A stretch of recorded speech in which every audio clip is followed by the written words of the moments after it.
Keeping up in today's fast-paced world of technology can be a hard thing to do, and just like with cameras and cell phones, the automotive industry is moving faster than ever. So how do automakers stay current when they don't have an all-new model to reveal? Well, you wrap an old frame in new skin. A perfect example? Meet the 2017 Acura MDX.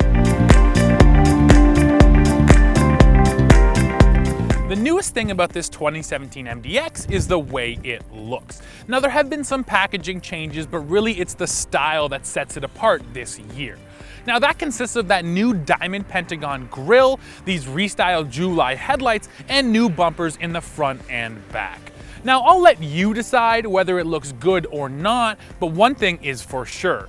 Acura spent a lot of time restyling the exterior. The interior, not so much.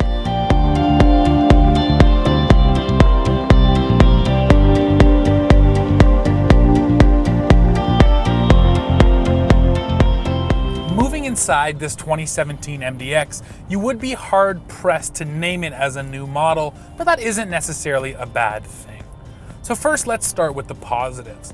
Now, on our fully loaded model, we get this really nice olive ash burl wood.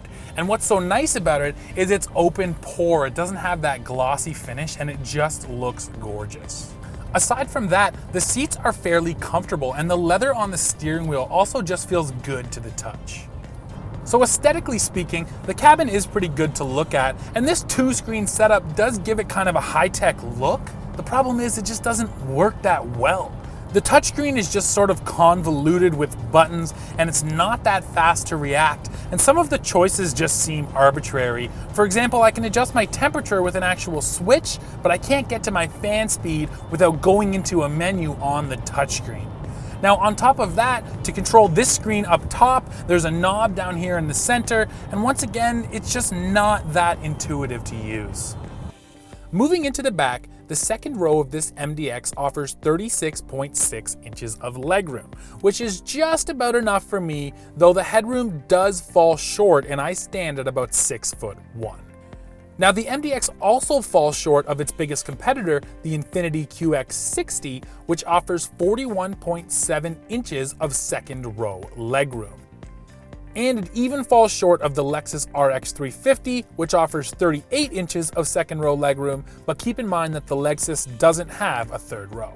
Now, that Lexus doesn't have a third row, but the MDX and the QX60 do. Here in the Acura, you get 28.1 inches back there, while the QX60 manages to offer 30.8 inches, once again outspacing the MDX.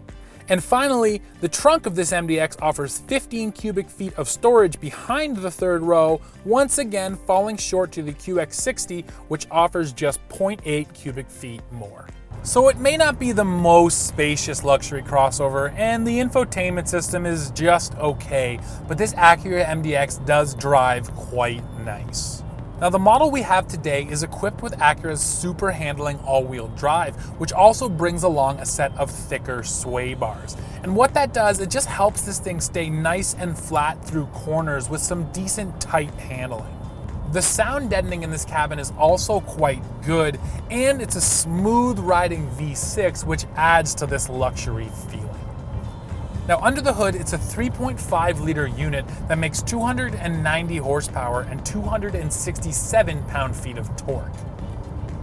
Now, both of those figures don't come on until higher up in the rev range, so you think that the engine would be working quite hard, but it's paired to a 9-speed transmission, which actually gives it decent low-end torque and some jump off the line. Under heavy acceleration, the 9-speed can be sort of jerky when it shifts, but for the most part it's smooth, and I haven't noticed it hunting for gears. Fuel economy for our MDX is rated at 22 miles per gallon combined, and we've been seeing about 20-21 miles per gallon, and that is with a commute in and out of the city in heavy traffic, so that's actually pretty decent. Acura is also stepping up its technology game for 2017, making the Acura Watch suite of safety features standard across every single MDX. Now that includes things like blind spot monitoring, automatic forward collision braking, and lane keep assist, all of which in my time with this MDX have worked very well, and the best of all, they don't really get in the way. Once the MDX identifies the lane markings, and you do need clearly painted lines for it to work, it will do its best to keep itself in the center of the lane. Now, as I mentioned, the best part about it is it doesn't really get in the way. All you have to do is loosen up your grip on the steering wheel a little bit and allow it to sort of take over, and the MDX will take all the stress out of driving. Now you can take your hands all the way off the wheel, although of course I don't recommend that, and in about 5 seconds the Acura will let you know that it does expect you to drive. Also included in the suite of safety features is adaptive cruise control, which we have found works quite well. It stays smooth and it doesn't make too many abrupt changes. When it comes time to park the MDX, it offers all sorts of camera angles, including a top-down view and close-ups on either side, so it makes sure you can get real close to the curb or whatever you're parking next to. One last feature I have to call out, because I really like it, is the brake hold.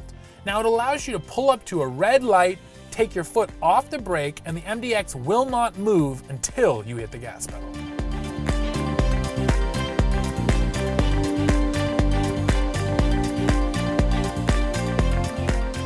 Pricing for our MDX with the Advance and Entertainment package reaches just above $59,000, though a basic MDX with front-wheel drive will sell for about $44,000.